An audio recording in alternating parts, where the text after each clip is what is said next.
J'espère que vous m'entendez bien. Voilà, donc bonjour, je m'appelle Jean-Marc Cazaux-Dumec, donc je suis l'un des responsables du syndicat administration et intendance UNSA, qui est le syndicat majoritaire chez les personnels administratifs de l'éducation, et en particulier, pour vous situer un peu, 60% des adjoints gestionnaires sont des adhérents ou des sympathisants de notre organisation, donc nous pesons d'un point de vue syndical et politique sur le tout. Mon intervention sera pas trop longue, rassurez-vous, relativement directe, donc je reste avec vous pour la matinée, voilà, je serai heureux de répondre à vos questions, je me ferai peut-être un tantinet gentiment provocateur, et puis voilà, on verra bien au fil de l'eau. Alors,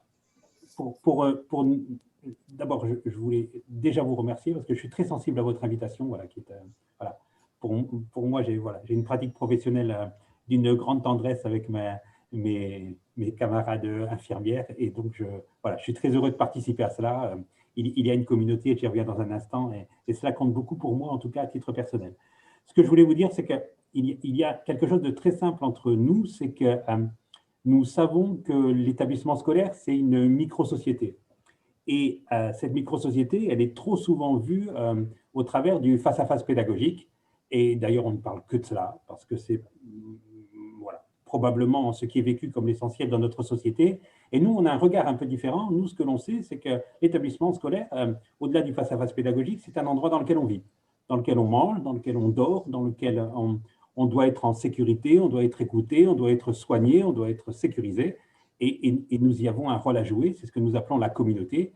Et dans la réalité, la communauté de tous ceux qui n'enseignent pas est généralement une communauté relativement soudée, parce que nous avons l'habitude de nous entendre, de nous écouter et surtout de travailler ensemble. Donc ça, c'est extrêmement positif pour la réussite de l'élève, parce que c'est relativement méconnu, mais dans la réalité, notre action pour être trivial et très simple, dans la construction de l'élève citoyen, elle est évidente, notre action, et elle est commune.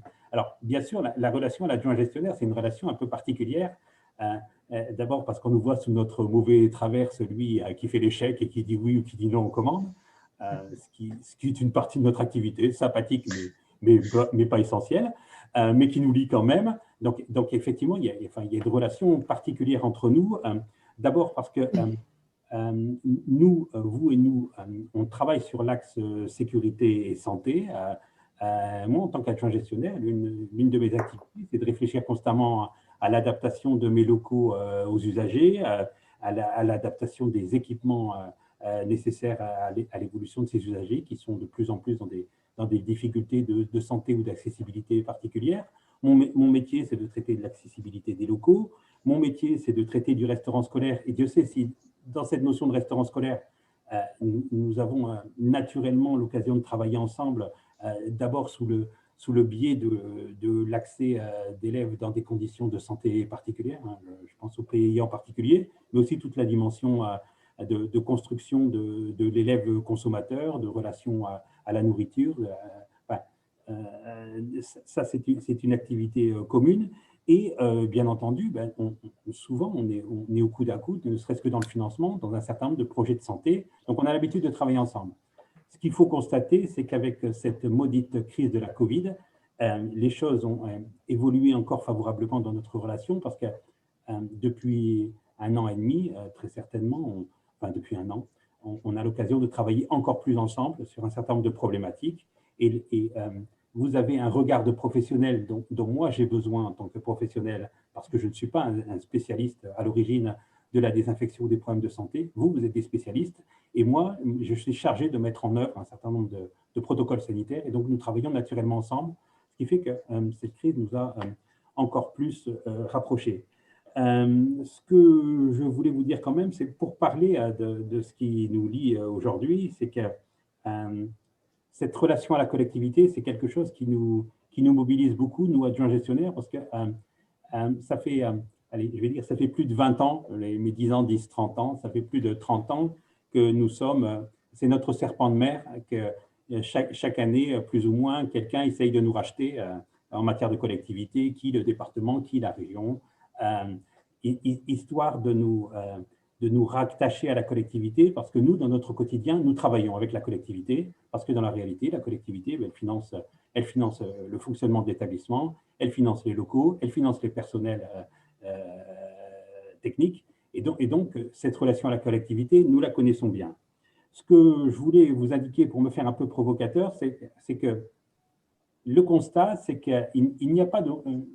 il faut que j'aille jusqu'au bout de la phrase parce que je vois déjà les tomates voler. Il n'y a pas de honte à servir la collectivité parce qu'eux aussi sont animés par le même sens de service public que nous. Il faut toujours se rappeler que dans la réalité, c'est un service public voilà, qui est animé pour la population et eux-mêmes ont un sens aigu de la relation qu'ils doivent entretenir avec l'usager. Ce ne sont pas nos ennemis, ce ne sont pas les ennemis de l'usager, ils ont une autre conception et d'autres politiques.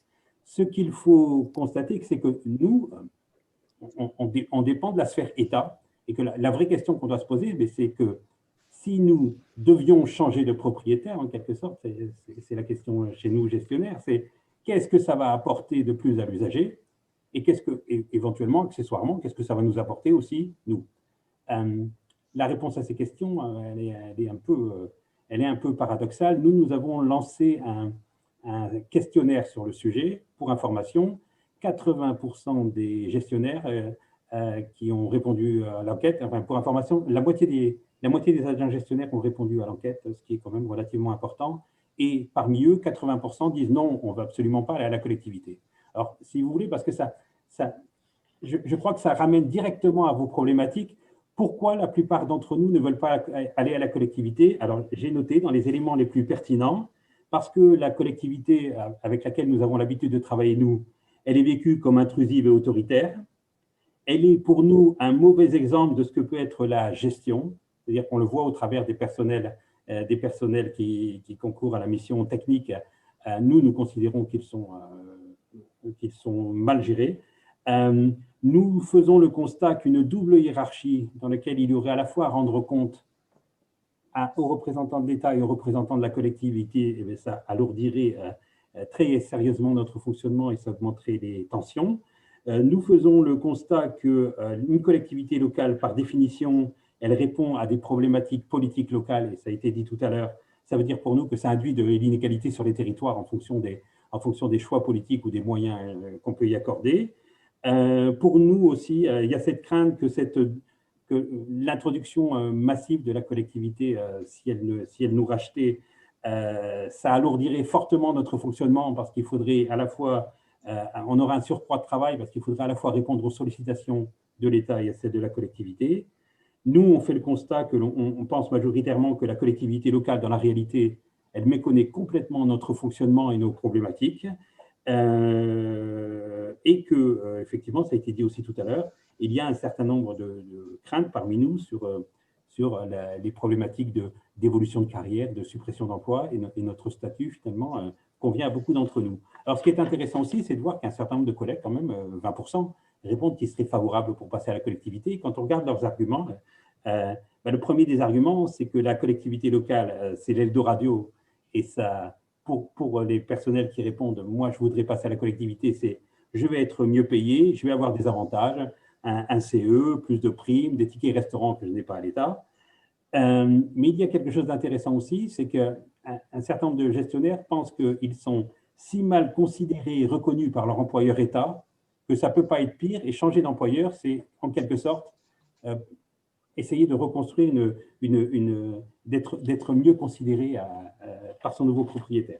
Alors, ce que je voulais vous dire dans la pratique, en ce qui concerne j'ai déjà été un peu long, en ce qui concerne cette maudite loi 4D, il faut comprendre qu'on est dans une situation, notre République, elle se décentralise et elle va continuer à se décentraliser. C'est-à-dire que techniquement, on est dans cet état de fonctionnement où il est certain que le territoire prendra de plus en plus d'importance.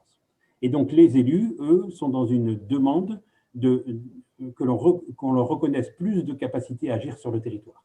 Donc, nous ne sommes pas, a priori,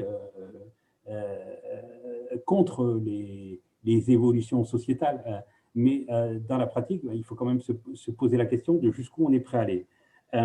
Dans la réalité, tout notre environnement a évolué. Toute la société a évolué Et enfin, nos usagers ont des demandes différentes de celles d'il y a 10 ans. Et il n'est pas anormal que le service public évolue.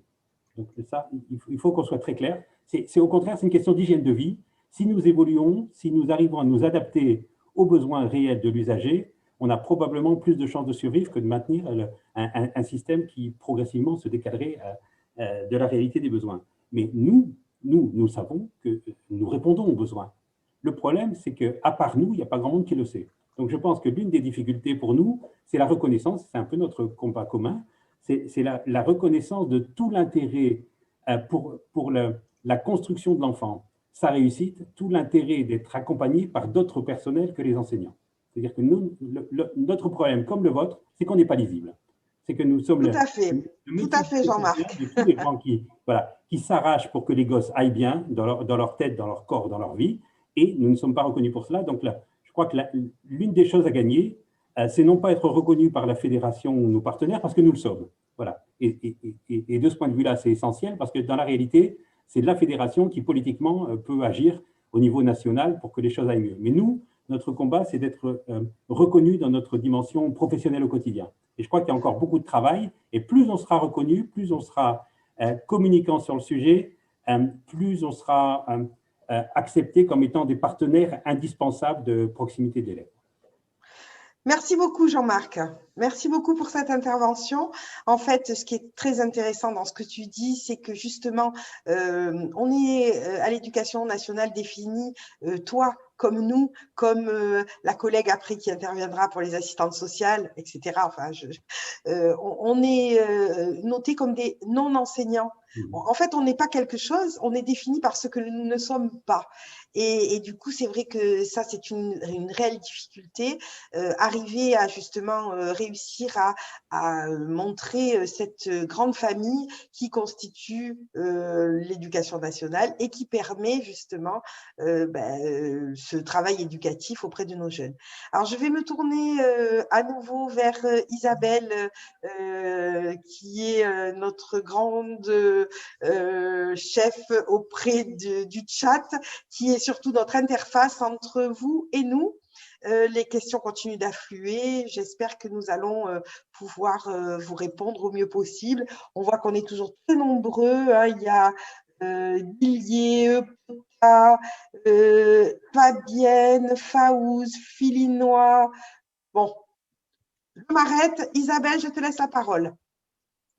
Alors, bon, c'est vrai que les questions continuent d'affluer.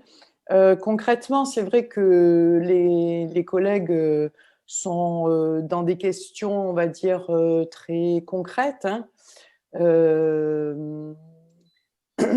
et beaucoup d'interrogations. Ce qui revient quand même, c'est le travail aussi avec, là je parle aux représentants des personnels administratifs, des secrétaires médico-scolaires qui disparaissent progressivement, qui font que notre travail, au-delà de nos fonctions d'infirmière et de nos compétences liées à notre profession, on déborde aussi sur ces fonctions-là. On est obligé aussi d'avoir des fonctions parfois de secrétaire, hein, ou de secrétariat.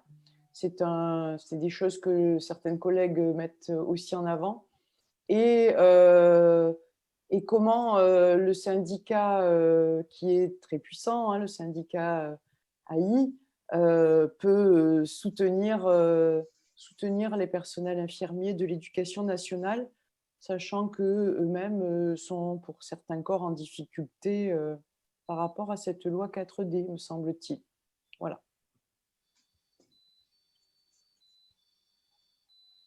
Eh bien, merci. Jean-Marc, une courte réponse avant qu'on puisse donner la parole à l'intervenant suivant? Simplement pour dire que voilà, dans la réalité, nous les personnels de l'administration de l'éducation, nous assumons l'idée que administrer est un métier et que donc dans toute votre problématique logistique, vous avez besoin d'un fonctionnement administratif qui soit cohérent. Dans la réalité, je vais dire pas encore plus, comme vous, on est soumis à l'idée qu'il faut faire des économies dans ce monde cruel et que, ma foi, nous ne sommes pas les aristocrates du système et que donc, s'il faut faire des économies, il vaut mieux commencer par les administratifs.